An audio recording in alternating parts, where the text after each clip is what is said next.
PM कौन बने? जबरदस्त व्यक्तित्व, कद में छोटे जरूर थे लेकिन बड़े पावरफुल व्यक्ति थे, बड़े इंटीग्रिटी वाले व्यक्ति, बात बात में रिजाइन कर देते थे, रेल मंत्री थे तो, है ना। थोड़ा सा कुछ हुआ तो लोग मनाते थे कि मान जाइए मां, ये कहते थे नहीं मैं नौकरी नहीं करूंगा, मैं मेरी ही अकाउंटेबिलिटी। आज का मंत्री कहता है कि जांच का आयोग बैठा दिया गया है, छोड़ा नहीं जाएगा, लेकिन इस्तीफा कभी नहीं देता। यही राजनीतिक मूल्य में गिरावट उस चीज इन्होंने की। ये कृषि के क्षेत्र में काफी काम करना चाहते थे, जय जवान जय किसान का नारा भी इन्होंने दिया, और लड़ाई झगड़ा हो ही गया था पाकिस्तान से, हमारे हाथापाई एक बार हो चुका है इनके टाइम में, है ना। तो डिफेंस में मजबूत करना चाहते थे और एग्रीकल्चर में। अब ये कैसे करेंगे? क्योंकि सशक्त व्यक्तित्व था, कार्यशैली ऐसी थी कि सुधार करना है, कुछ कर गुजरना है, और बहुमत था ही, और एक अच्छा सेक्रेटरी इनको मिल गया, एल.के. झा। इकोनॉमिक्स में पढ़ोगे या पढ़े होगे, LK. Jha committee moderate committee थी, है ना। तो ये यही व्यक्ति हैं, जबरदस्त, मतलब धाकड़ आईएएस ऑफिसर, आरबीआई के गवर्नर भी रहे हुए हैं, जबरदस्त तरीके से काम का जिनका सपोर्ट मिला, इकोनॉमिक्स के बहुत बड़े जानकार, आर्थिक मामलों में थे आईएएस, लेकिन होता है ना किसी किसी का स्पेशलाइजेशन हो जाता है बहुत ही ज्यादा। तो इन्होंने सुझाव दिया कि सर अब आप ना मंत्रिमंडल सचिवालय को भूल जाइए, ज्यादा उधर मत जाइए, नहीं तो लोग तरह तरह का आइडिया देंगे। इनको भी लगा कि ठीक है, एक व्यक्ति, समझदार व्यक्ति मिल गया, इसी से काम चलाते हैं। क्या किया गया, ध्यान से सुनिए, गवर्नेंस का काम, हम लोग ऑर्गेनाइजेशन पढ़ रहे हैं। संगठन में ये पीएमओ है, इसमें दो तरह का सेल बना दिया गया। क्या क्या? एक वित्तीय मामलों का सेल, क्योंकि एक कृषि का काम करना था, और एक रक्षा मामलों का सेल, क्योंकि नेशनल सिक्योरिटी के थ्रेट हमें देखने को मिल गए थे। अब दो मंत्रालय साफ, कौन कौन? वित्त मंत्रालय और रक्षा मंत्रालय। अगर पीएमओ में ही डिफेंस का, फाइनेंस का सेल बन जाए और यहां से निर्देशन दिया जाए, या एक ड्राफ्ट बना के दे दिया जाए कि इसी को ना, इसी आधार पर बजट बना लो, या सेना में ऐसे ऐसे होगा, सीडीएस होगा, हम लोग थिएटर कमांड करेंगे, ये जैसा आज भी ऐसे ही चल रहा है, ऐसा होगा, तो क्या बोलेगा रक्षा मंत्रालय कि ना ना ऐसा नहीं। वित्त मंत्री क्या कहेंगे? ऐसा नहीं। कितने सेकंड रहेंगे मंत्री? शक्ति का केंद्र किधर है? आर्टिकल 75 क्या कहता है? द्वारा और अन्य मंत्रियों की नियुक्ति राष्ट्रपति के सलाह पर, प्रधानमंत्री के सलाह पर राष्ट्रपति के द्वारा। एक सेकंड में नौकरी चला जाएगा। तो ये जो क्वेश्चन आपने लिखा है कि क्यों ये यूनियन गवर्नेंस में अन्य ऑर्गेनाइजेशन से पावर लेकर के इन्फ्लुएंशियल होता गया, उसका ये बहुत बड़ा कारण ये शुरू हुआ। इस व्यक्ति के प्रभाव में, एल.के. झा के प्रभाव में, इस संस्था का नाम बदल दिया गया। इन्होंने कहा कि कार्यालय बोलने से लगता है गरीब टाइप का कोई संस्था है, कार्यालय ऐसा लगता है सेक्शन ऑफिसर का है, ये सेक्रेटेरिएट है, सचिवालय।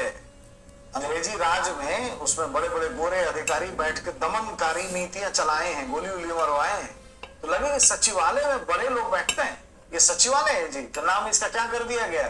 Prime minister secretariat, PMS, PMO के बदले नाम बदल गया। ठीक है, आगे का दिन देखते हैं। जब ये गए तब मैडम आई। अब ये दबंग पार्ट 1 है, बहुमत की सरकार, मतलब भारत के नागरिकों ने बहुमत समझा कहां, बहुमत का हिट महसूस कहां किया, इसीलिए हम लोग डरने लगते हैं सरकार से, गवर्नेंस से। नहीं डरना चाहिए, हमने चूंकि देखा ही नहीं इसलिए डरने लगते। नेहरूवियन एरा छोड़ दीजिए, Nehru ji out of the box थे, वो स्वतंत्रता सेनानी रहे, उनकी बात छोड़ दीजिए। उसके बाद वाले लोगों में देखें तो एक मैडम रही हैं जो बहुमत के बाद बहुमत, और एक आज आप देखते हैं ना मैं आया हूं ना मैं भेजा गया हूं, और कहीं कुछ नहीं। बीच में हमने एक भी प्रधानमंत्री नहीं देखे जो एक बहुमत के बाद दूसरा बहुमत रिपीट कर पाता है ना। ये पहला फेज है, जब 1967 से 77 तक इनकी गवर्नमेंट चली। इनको एक तो बाय डिफॉल्ट एल.के. झा मिले, है ना, इन्होंने 2 सेक्रेटरी रखे, और इसके बाद पी.एन. हक्सर और पी.एन. धर। एल.के. झा का बैकग्राउंड आप जानते हैं। सबसे पहले क्या क्या पॉइंट ध्यान रखना है? जबरदस्त बहुमत, बहुमत पर बहुमत मिलते जाना, है ना। तो मतलब मेजॉरिटी आफ्टर मेजॉरिटी, ये बहुत बड़ी बात है। जनता पर सिक्का चलना, जनता पर प्रभाव, ये दिखाई देता है कि भाई पीएमओ सक्रिय होगा ही होगा, इन्फ्लुएंशियल होगा। ये तो एक पॉइंट है। दूसरा, एलके झा जैसे व्यक्ति, इकोनॉमिस्ट होना, इन्होंने भी 20 सूत्री कार्यक्रम चलाया, उसमें जबरदस्त सपोर्ट यहां से मिला। पीएन हक्सर जैसा व्यक्ति, इन्होंने विदेश मामलों में बड़ा काम किया। ये जब प्रिंसिपल सेक्रेटरी बने तो भारत अपने, चूंकि इनके पिताजी से भी ये प्रभावित रही और समाजवादी अप्रोच को लेकर के हम लोग यूएसएसआर से ज्यादा इन्फ्लुएंस थे। ये पहला व्यक्ति है, पीएन हक्सर नाम याद रखिएगा, जिन्होंने भारत की विदेश नीति का पूरा पैराडाइम शिफ्ट कर दिया, from north pole to south pole, USSR से हटा करके अमेरिका के नजदीक ले जाने वाला अधिकारी। आइजनहावर से मीटिंग कराना। एक जमाना था जब अमेरिका के राष्ट्रपति प्रधानमंत्रियों को इंतजार करवाते थे। आज का जमाना है कि कहते हैं कि चलो आइसक्रीम खाओगे क्या, बैठो, खुद ही गाड़ी चलाते हैं। दौर बदल गया, लेकिन वो यही है जो पश्चिमी दुनिया से हमारे रिश्ते ज्यादा मजबूत करवाए। तो पूरी नीतियों को बदलवाने में इन्होंने कहा कि मैडम ऐसा है, अब फिर से वापस आते हैं पुरानी कहानी में। 2 ऑर्गेनाइजेशन हमने देख लिए, क्या क्या, फिनेंस का और डिफेंस का। एक और खोल लीजिए, एक्सटर्नल अफेयर का, विदेशी मामलों का सेल पीएमओ में तैयार। 3 मंत्रालय साफ, बड़े मंत्रालय, नॉर्थ ब्लॉक साउथ ब्लॉक वाले। अब यही इंस्ट्रक्शन यहां से दिया जाने लगा, ऐसा करो वैसा करो, ये है वो है, तो करना ही पड़ेगा। आपकी पॉलिसीज में चेंजेस आने शुरू हो जाएंगे, प्रभाव पीएमओ का बढ़ना शुरू हो जाएगा। तो ये गजब का इन्फ्लुएंस का दौर रहा है, ठीक है। ये जो दौर है, इसमें किचन कैबिनेट का भी प्रभाव था। संजय गांधी आप देख रहे हैं, किचन कैबिनेट एक इनफॉर्मल बॉडी होती है, फॉर्मल नहीं होती, जिसमें परिवार के लोग हो सकते हैं, मित्र दोस्त हो सकते हैं इत्यादि। इनके इन्फ्लुएंस से भी ऑर्गेनाइजेशंस में थोड़ी चीजें ऐसी हुई है ना। ये जो दौर है 75 से 77 के बीच में, आप जानते हैं नेशनल इमरजेंसी प्रोक्लेम की गई। तो जब नेशनल इमरजेंसी प्रोक्लेम हुई तो आर्टिकल 19 आप जानते हैं अपने आप खत्म हो जाता है। 20-21 छोड़ करके बाकी आर्टिकल को हटाया जा सकता, मूल अधिकारों में थोड़ा सा गड़बड़ होगा, ऐसा हुआ है। विपक्ष में जो लोग थे उनको काफी ऐसी परेशानी थी। एक्चुअल में ऐसा हो क्यों रहा था? प्राइम मिनिस्टर थोड़ी, इनका जो कैंडिडेचर था चुनाव का विवाद में आ गया था, इलाहाबाद हाईकोर्ट में केस चल रहा था, है ना, और टाइम है 1975। और इनके जो लॉयर थे, बड़े देश के जाने माने एडमिनिस्ट्रेटिव लॉ के लॉयर थे, और वो है ननी पालखीवाला। 2 बड़ी अच्छी किताबें उन्होंने लिखी हैं, we the nation and we the people. आपको पढ़ना चाहिए, अच्छा है। भारत की संस्कृति, कल्चर, ऐसे लिखने में भी काम आएगा। एक आध किताब जो तकिए के पास होनी चाहिए, जिससे कि बुद्धि बढ़ती है। एक तो है कि हम नोट्स पढ़िए सिलेबस का जो हम लोग दे रहे हैं, एक तो बुद्धि भी बढ़ाने के लिए, अक्ल दाढ़ जल्दी निकल जाए, सिविल सर्विसेज में उसका भी जरूरत है।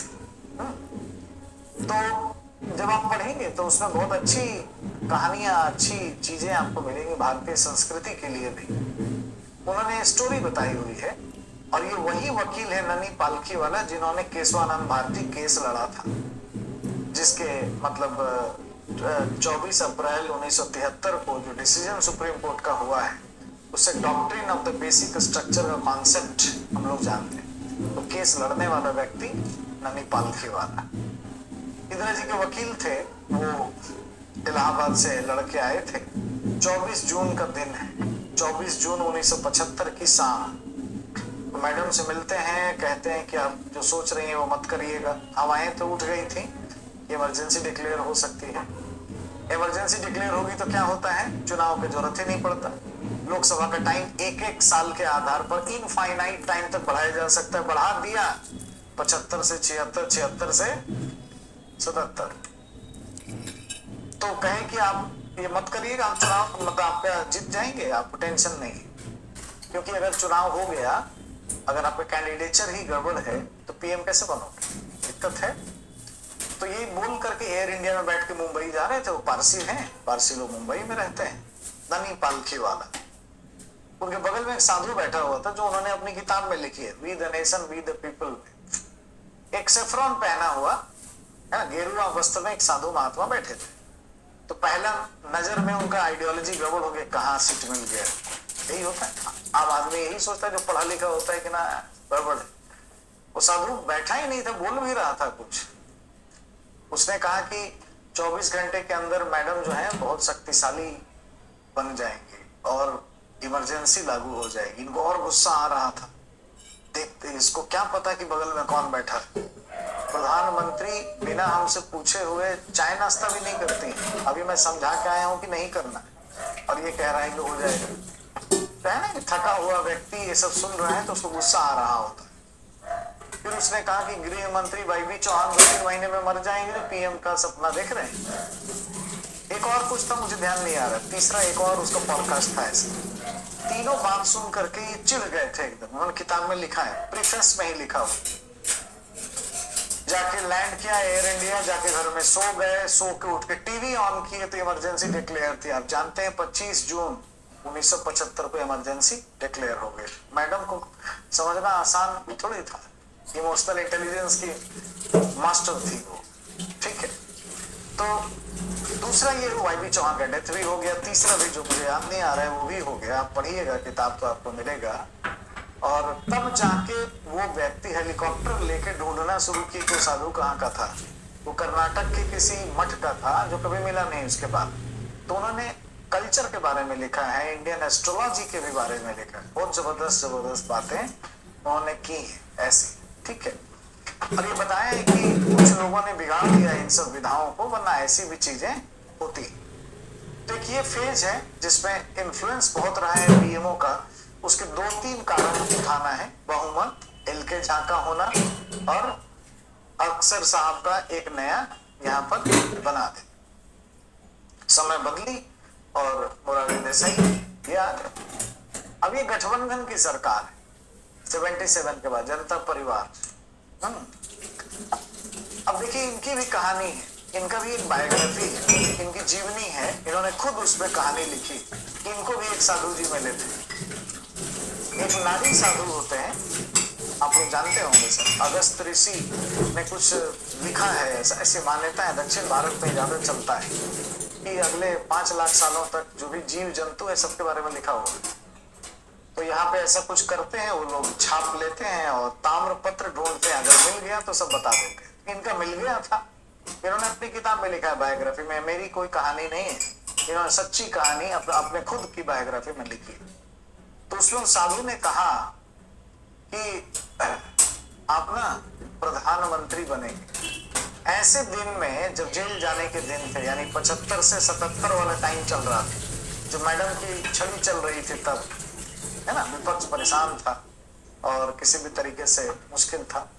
तो इनको लगा कि नहीं ये तो साधु गड़बड़ है, इसको तो कुछ पता नहीं है। इसका मतलब आप ये बताइए कि हम जेल से कैसे बचे, मतलब बचा लीजिए बस। प्रधानमंत्री का तो बात ही छोड़ दीजिए, फुल्ली फॉर्म जान लें इतना बहुत है। नहीं पीएम बनना लिखा हुआ है। फिर कहा कि आप पीएम ही नहीं बनेंगे, एक साथ 9 राज्यों में राष्ट्रपति शासन लागू करने वाले भारत के पहले प्रधानमंत्री साबित हो। उन्होंने कहा कि बिल्कुल झूठा है, आपका ज्ञान गलत है। मैं तो इसी बात का विरोध करता हूँ, इंदिरा जी का इसी वो करती है सब, हम उनका विरोध करते हैं, मैं क्यों करूंगा। दोनों बातें सही हुई, है ना। भारत के प्रधानमंत्री जिन्होंने 9 राज्यों में, 9 कांग्रेसी राज्यों में राष्ट्रपति शासन लागू किए, मोरारजी देसाई। इसका बदला लिया गया 1980 में, जब मैडम फिर से आई तो 9 गैर कांग्रेसी राज्यों में एक साथ राष्ट्रपति शासन। कई बार पीटी में भी ना ऐसे छोटे छोटे फैक्ट्स पूछ देते हैं, कुछ ऐसे लाइनें एक लिख देंगे, जैसे किस राष्ट्रपति ने चिट्ठी लिखा था, कुछ ऐसा। तो ये सब स्टोरी भी कहीं हेल्प कर जाएगी आपको, और एक अंडरस्टैंडिंग बनाने के लिए ये सब एक समझबूझ आपकी होगी इससे। अब आप समझिए कि ये जो सरकार है ये कैसी है। गठबंधन में प्रधानमंत्री कार्यालय शक्तिशाली होता है। कैसे होता है समझिए। इनके ये सेक्रेटरी थे वाई शंकर, है ना। वाई शंकर कौन थे, पीएस टू पीएम थे। जो फर्स्ट एडमिनिस्ट्रेटिव रिफॉर्म कमीशन था, फर्स्ट एआरसी, है ना, 1966 में बनी थी। उसके पहले चेयरमैन, प्रथम प्रशासनिक सुधार आयोग के पहले चेयरमैन मोरारजी देसाई गए। जब ये डेप्यूटी प्राइम मिनिस्टर बना दिए गए तो अब कैसे रहोगे सुधार के आयोग में, अपने ही लिए कैसे होगे, लगेगा कि गड़बड़ है, रिजाइन करना पड़ा। के हनुमंथैया चेयरमैन थे, उसमें ये व्यक्ति वाई शंकर क्या थे, मेंबर सेक्रेटरी, है ना, सचिव थे और सदस्य भी थे। यही इनके प्रधान सचिव बनाए गए मोरारजी देसाई के, ठीक है।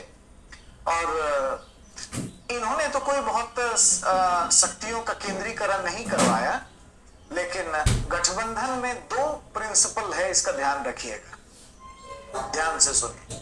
जब भी गठबंधन होगा तो एक बड़ा घटक दल होता है और बाकी कुछ छोटे छोटे घटक दल होते हैं।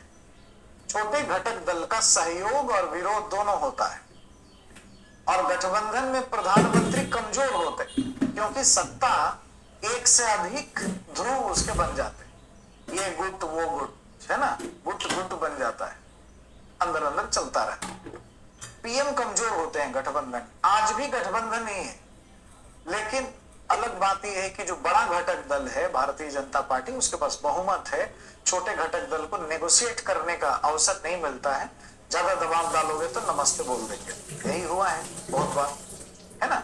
तो नेगोशिएटिंग स्किल्स गड़बड़ हो गया है लोगों का, ये यही अंतर है, वरना है गठबंधन ही। तो जो रूल ऑफ थंब है वो ध्यान रखना है, गठबंधन में पीएम कमजोर लेकिन पीएमओ मजबूत। पीएमओ क्या होता है, मजबूत। कैसे? पीएम कमजोर क्यों? क्योंकि सत्ता के एक से अधिक ध्रुव बन जाते, अटल गुट, अडवाणी गुट, मोरारजी गुट, चरण जी गुट, ऐसा हो जाएगा, नाम चलता रहेगा, मनमोहन सिंह गुट, सोनिया गुट, ऐसा होगा। लेकिन पीएमओ मजबूत होगा क्योंकि प्रधानमंत्री अगर सुधारक हैं, रिफॉर्मिस्ट हैं, तो कैबिनेट में जाने से डरते हैं।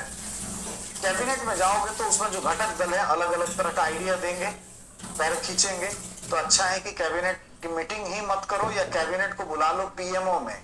जब आपको मैंने लिखवाया है कि प्रधानमंत्री सरकार के अध्यक्ष के रूप में काम करते हैं तो प्रशासनिक सहायता कहां से मिलती है, पीएमओ से। लेकिन जब प्रधानमंत्री मंत्रिमंडल के अध्यक्ष के रूप में काम करते हुए पीएमओ से सहायता लेने लगे तो समझिए कि गड़बड़ दिन है। तो जो काम करना चाहिए मंत्रिमंडलीय सचिवालय को, वो काम पीएमओ करने लगता है। आई रिपीट अगेन, फिर से ध्यान से सुनिए, गठबंधन में पीएम कमजोर होंगे, है ना, अपवाद है आज के पीएम। क्यों? सत्ता के एक से अधिक ध्रुव बन जाते हैं। पीएमओ प्रशासनिक संगठन मजबूत होता है, क्यों? क्योंकि प्रधानमंत्री कैबिनेट सचिवालय से बचना चाहते हैं, वहां पर नहीं जाते हैं और कैबिनेट का काम पीएमओ ही करने लगता है। तो पीएमओ क्या करता है, मंत्रिमंडल सचिवालय की शक्तियों को भी अपने में ले लेता है, इसलिए प्रधानमंत्री कार्यालय मजबूत होता है। ये रूल ऑफ थंब है, इसका ध्यान रखिएगा। तो इस फेज में इसी वजह से गठबंधन, एक तो बहुमत में तो पीएमओ बढ़े रहे, और अगर बहुमत नहीं है, गठबंधन भी है तो भी बढ़े, उसका रीजन यहाँ पे अलग है, मैं लिखवा दूंगा। ध्यान देना है कि चूंकि ये चाहते थे कि डेमोक्रेटिक तरीके से चीजें रहें, तो इन्होंने नाम बदलवा दिया। फिर जो एलके झा ने नाम करवाया था प्रधानमंत्री सचिवालय, उसको बदल करके कर दिया प्रधानमंत्री कार्यालय। लेकिन नाम बदलने से क्या होता है, शेक्सपियर ने लिखा है ना, रोमियो एंड जूलियट में, व्हाट्स इन अ नेम, है ना, व्हाट्स इन अ नेम से गुलाब का नाम बदलने से उसकी खुशबू बदलने वाली नहीं। फिर से कार्यालय भले किया गया लेकिन पीएमओ मजबूत ही रहा। अब ये दूसरा फेज, इसमें कुछ कहने की बात है। इनके सेक्रेटरी बने पीसी अलेक्जेंडर, इन्होंने किताब लिखी है माई इयर्स विथ इंदिरा गांधी। ये व्यक्ति हैं, अभी नहीं रहे हैं, स्वर्गवासी हो गए, राज्यसभा के मेंबर भी थे, महाराष्ट्र के गवर्नर रह चुके हैं। इस फेज में सिर्फ एक चीज ध्यान रखना, मतलब 11 साल का ग्लोरियस पीरियड है पहले का, जनता पर सिक्का चल रहा है। 75 से 77 के बीच में कुछ गड़बड़ करने के बावजूद भी भयंकर बहुमत के साथ जनता ने बुलाया है, तो बहुमत की सरकार, जनता पर सिक्का चल रहा है और जबरदस्त व्यक्तित्व बन चुका है। इसके दर्जे का, इस लेवल का कोई भी राजनेता है नहीं, तो बस हो गए। फिर आप जो कहेंगे वही हो। सिर्फ एक ही चीज ध्यान रखना, पीएम के बारे में, सेक्रेटरी का इन्फ्लुएंस इस फेज में नहीं। इस आज के जो प्रधानमंत्री हैं, जब ये मुख्यमंत्री थे उस समय बहुत सारे लोग रेस में थे। अब जो इतना टाइम हो गया तो कोई विचार भी करता है, यही हाल होता है। ऐसा ही पहले फेज में 67 से 77 जब रह चुकी थी तो प्राइम मिनिस्टर कौन होगा, कैसे होगा, क्योंकि इस देश में क्या होता है, हमेशा प्राइम मिनिस्टेरियल गवर्नमेंट के हिसाब से चीजें चलती हैं, उनका पर्सनालिटी काम करता है। लोकसभा का चुनाव नहीं रह जाता। अगर पीएम थोड़ा सा भी विजनरी है या पीएम इन वेटिंग विजनरी है, जनता से कनेक्ट कर पाता है, तो वो चुनाव प्राइम मिनिस्टर के लिए रेफरेंडम हो जाता है कि आपको ये व्यक्ति चाहिए कि नहीं चाहिए। उस समय किसी को खड़ा कर दोगे जीत जाएगा चुनाव, उसी को लहर बोलते हैं, है ना। ये है। अब उनकी हत्या की गई, उसके बाद राजीव गांधी, भयंकर बहुमत, इतना बहुमत किसी ने नहीं देखा, किसी प्रधानमंत्री 4 मेजॉरिटी जबरदस्त।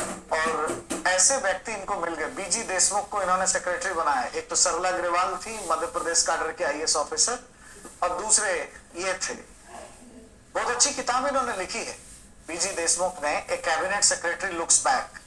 कभी आराम से जीवन में पढ़ना है, एग्जाम पास करके भी प्रशासन के बारे में समझने के लिए, शासन व्यवस्था का और गंभीर ज्ञान लेने के लिए अभी बहुत रिक्वायर्ड नहीं है। बीजी देशमुख के बारे में खास बातें जाननी है कि एक तो ये बड़े सशक्त प्रधानमंत्री थे, बहुत जबरदस्त इन्होंने पहल की सुधार के लिए। अब पंचायती राज देख लीजिए, मानव संसाधन मंत्रालय बनाना जिसका नाम अब शिक्षा मंत्रालय हो गया, कार्मिक मंत्रालय का गठन देख लीजिए, है ना। कैट सेंट्रल एडमिनिस्ट्रेटिव ट्राइब्यूनल इन्होंने बनाया, जो पीएसयूज थे उनको सुधारने का काम किया, गवर्नेंस की शुरुआत की, बहुत जबरदस्त रिफॉर्म करते रहे। इस देश में पार्टियां कोई भी हो, प्रधानमंत्री बहुत अच्छे मिले, ये हम लोग का भाग्य है। अच्छा है ये कि पार्टी कोई भी आई जाए, प्राइम मिनिस्टर अच्छा मिलता रहता। घर का मुखिया अगर ठीक हो तो ये चीजें ठीक हो जाती है। तो इन्होंने क्या किया कि बीजी देशमुख जो कि पहले कैबिनेट सचिव रह चुके थे, उनको प्रधान सचिव बनाया। आईएएस का सर्वोच्चतम पद ऑफिशियल वारंट में जो माना जाता है वो है कैबिनेट सचिव। तो बाद में क्या होगा, प्रमोशन होगा ना। तो इन्होंने मैसेज दिया कि थोड़ा कंट्रोल में रहो, यानी पीएमओ जो बात कहता है चुपचाप सुनो और करो, जिसका नाम है मिस्टर कैबिनेट सेक्रेटरी। यानी सारा पावर किसके पास है, पीएमओ के पास है। 3 मंत्रालय शांत हो चुका है, 4था मंत्रालय भी शांत होने वाला है थोड़े ही देर। इस फेज में कुछ ज्यादा कहने का नहीं है। गठबंधन का दौर है, हमेशा ध्यान रखिएगा रूल ऑफ थंब गठबंधन में पीएम भले कमजोर हो जाए, पीएमओ मजबूत होता है। क्यों? क्योंकि कैबिनेट सचिवालय में जाने से बचते हैं और मंत्रिमंडल का काम पीएमओ ही करने लगता है ना। ये फॉर्मूला है। अब ये व्यक्ति जहां न जाए रवि वहां जाए कवि, है ना। तो ये 2 दर्जन पार्टियों को चलाने वाले गठबंधन के गजब के अच्छे प्राइम मिनिस्टर, जिन्होंने कनेक्टिंग इंडिया का काम किया, इंफ्रास्ट्रक्चर बहुत अच्छा। आज फोन वोन जो आप देखते हैं सबके हाथ में है और सड़कें चौड़ी दिखती हैं, इन्हीं का है। प्रधानमंत्री की स्वप्निल परियोजनाएं 2 इनको मिले सेक्रेटरी। नाम याद रखिएगा, एनएन बोहरा। ये जो है राजनीतिक अपराधीकरण की कमेटी थी 1993 की। आजकल ऐसे प्रश्न पूछते हैं चेयरमैन कौन थे, क्या थे, इन्होंने नेक्सस की बात की। एक व्यक्ति ब्रजेश मिश्र, ये पहले ऐसे व्यक्ति हैं जो आईएफएस अधिकारी होते हुए भी प्रधान सचिव बनाए गए। यूजुअली आईएएस लोग होते हैं, ये इंडियन फॉरेन सर्विस के थे। पहले ऐसे व्यक्ति हैं जो प्रधान सचिव भी थे और नेशनल सिक्योरिटी एडवाइजर थे, एनएसए, जो आज अजीत डोभाल साहब हैं। उस पद की शुरुआत यहीं से हुई, है ना। प्रधानमंत्री बहुत इन्फ्लुएंशियल नहीं थे, ये तो सबको लेके चलते थे भाई, लेकिन प्रधान सचिव सत्ता का केंद्रीकरण होने के उन्होंने प्रोटोकॉल ऐसा बनाया कि पीएमओ बहुत इन्फ्लुएंस के साथ काम करे। और क्या कर दिया, ध्यान दीजिए, फिर से ऑर्गेनाइजेशन उठाइए। ये पीएमओ है, 3 तरह के सेल पहले से बने हुए, किसके किसके, फाइनेंस के, डिफेंस के और एक्सटर्नल अफेयर के।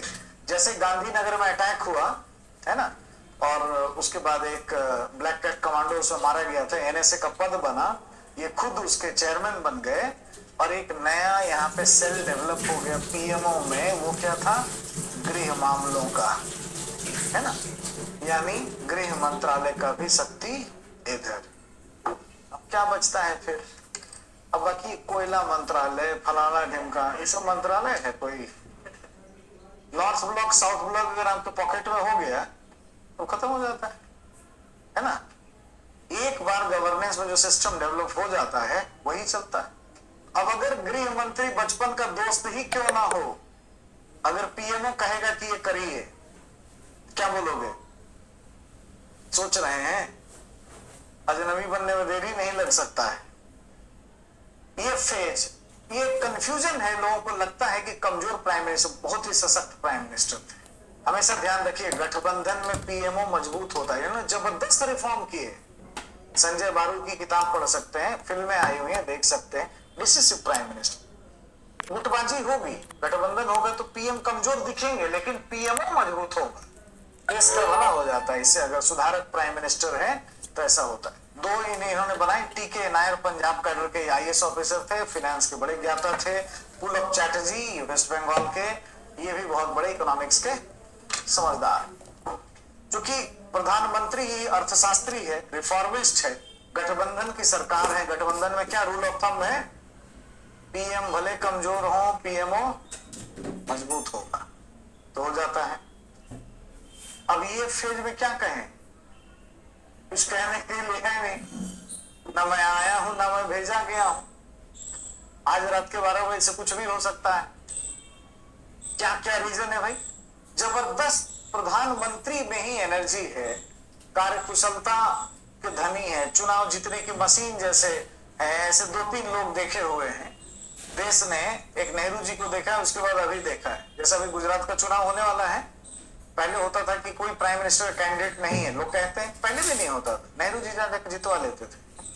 बाद में दिल्ली तय करता था कि राज्यपाल कौन होगा, मुख्यमंत्री को। आज दौर ऐसा ही देखते हैं हम लोग।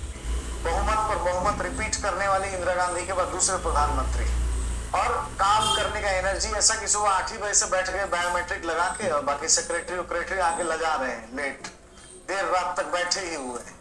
तो पीएमओ सक्रिय नहीं होगा तो क्या होगा? जनता पर प्रभाव है, व्यक्तित्व है काम करने का, चुनाव जीत ही रहे हैं, बहुमत है। सेक्रेटरी का कोई जरूरत नहीं है सक्रिय होने का, है ना? अपने आप में काफी। तो पहले सेक्रेटरी इनके ये थे, प्रधान सचिव, पहले फेज में। आज कौन है? पीके मिश्रा जी। इन दोनों से ज्यादा इन्फ्लुएंशियल छवि प्राइम मिनिस्टर की। यही कारण है कि प्रधानमंत्री कार्यालय आज संघीय शासन व्यवस्था में अति सक्रिय, एक ऑथोरिटेटिव आर्बिट्रेटर के जैसा काम करता है। अब इसके सकारात्मक भी परिणाम होंगे, नकारात्मक भी हों, कल देखेंगे।